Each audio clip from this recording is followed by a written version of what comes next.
President Obama signing the Stop Trading on Congressional Knowledge Act, that's called the STOCK Act, making it clear members of Congress are subject to the same insider trading laws that everybody else is. But many say that the House version of the act isn't strong enough. According to watchdogs, the House dropped the strongest provisions from the Senate bill, including a strengthened ability to target public corruption and canceling out the requirement that forced political intelligence analysts to register the way lobbyists do. Time to bring out the panel. Karen Nussel is the GOP strategist and CEO of Ripple Communications in D.C. Larry Winget is a best-selling author in Phoenix. And Susan Solovic is a CEO and author of It's Your Business. It's your biz. That's what it is. It's your biz. That's right, Jerry. Karen, let's start with you. Well, I have a little bit of a different take on this than probably most people. I feel pretty strongly that this is kind of a ridiculous exercise. It's kind of like having to pass a law, a special law that says cops shouldn't speed.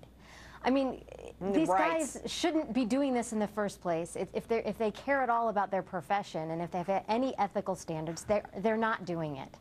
And so I think it was kind of ridiculous, but it's really easy to beat up on the Congress right now. It's really popular to do that. It's really great to create the impression that they're all crooks and horrible people, and they're not. And I think that's a dangerous narrative that this whole thing leads into. You know, it's a very interesting point. And Susan, one of the things that I was sorry to see dropped out of this bill, right now there is a burgeoning industry in picking up all the little details of what goes on in these committee meetings and hearings and selling it to Wall Street. And that business will continue apace. I mean, I tell you what, Jerry, as a lawyer, I'd have to say to you, to me, that is a classic example of insider trading. My concern here, this bill is sort of like telling your kids that this is bad behavior, but not having any consequences for their actions. It's ridiculous, and I do agree with your earlier guest about that.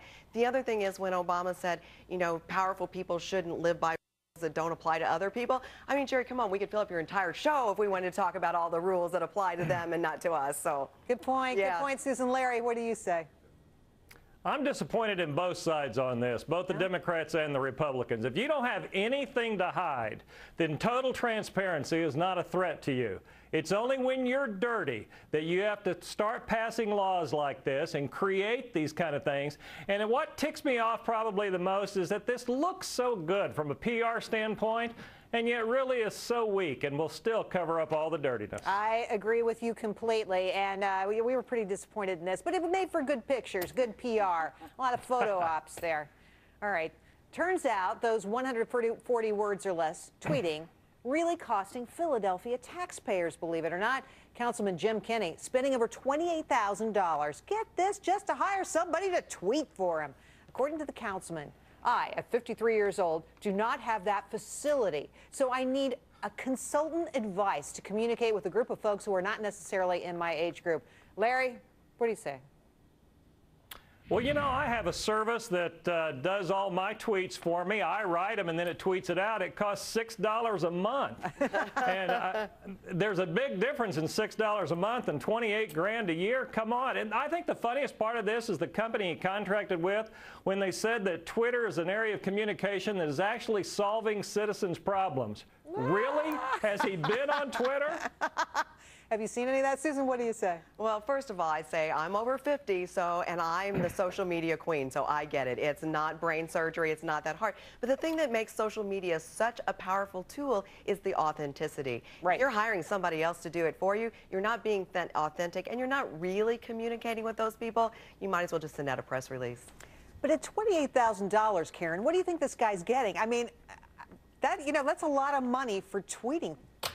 I would agree with that, and I would say it kind of depends on what the content of those tweets are and how he's using it, and if it really is effective in terms of informing the public. I would say you got to be a little bit careful here. If he'd gone out and hired a $70,000 press secretary, nobody would have batted an eye.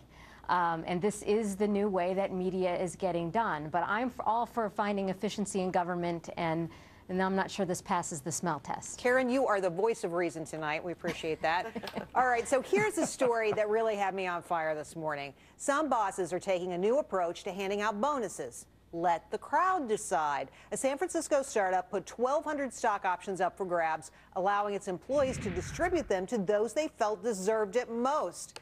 What do you think of the plan, Susan?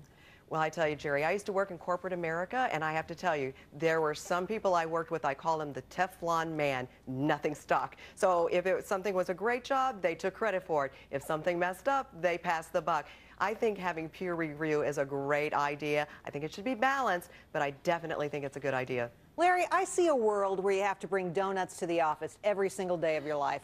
I mean, you know, it's a popularity contest, right? Absolutely, and I'll guarantee you, if you leave your pay up to your coworkers, they all think they're working harder than you are. All of them. It will become a popularity contest, and they should not be in charge of your pay. Your manager should. Yeah, absolutely. Karen, what do you say? Well, this has a little bit of a danger of bringing American Idol to the workplace. It's really creative and an interesting idea, but I think it's a little dangerous in terms of creating civil war in the office. A little civil war, a little anger, absolutely. Guys, great job tonight. Great comments. Karen, Larry, and Susan, thanks for your help tonight. Appreciate it.